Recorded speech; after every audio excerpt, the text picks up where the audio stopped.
One way to become very efficient at using your iPad is to utilize keyboard shortcuts. So while your iPad is docked to the keyboard that's part of the case, you can use keyboard shortcuts to help you navigate around the iPad. So the first key I want you to look at is there is a key on the keyboard called Command.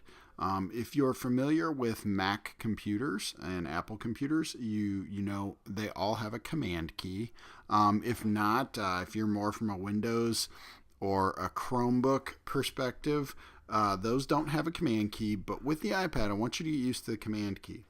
On the home screen, if I just hold down the Command key, you will see that it gives me the options I have to use for keyboard shortcuts.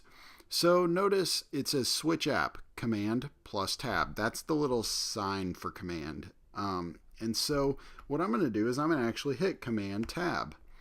So you can see here, this is called a command tab switcher for the apps. And now if I just keep holding down command and I hit tab, I can cycle through all these apps. So let's say I want to go to my Sketches School that I had opened. I let go and it takes me to Sketches School. I'm going to hit Command Tab again and I'm going to go over to Safari. I'm going to do Command Tab and I'm going to go to the home screen. So that's just an example of how using a keyboard shortcut can be helpful. Now, all the keyboard shortcuts that you're used to, like copy and paste, those also work too.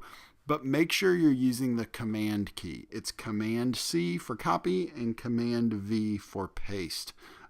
So even though there's a Control key on the keyboard, it is Command on the iPad. One other thing to note, I'm going to go back to Safari using my Command tab.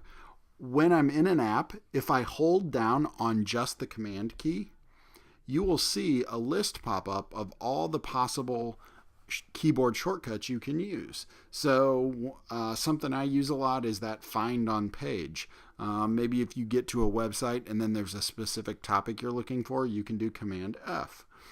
So all those different options are available within the iPad, and just trying to get used to using some of those keyboard shortcuts can really help you speed up how you use the iPad.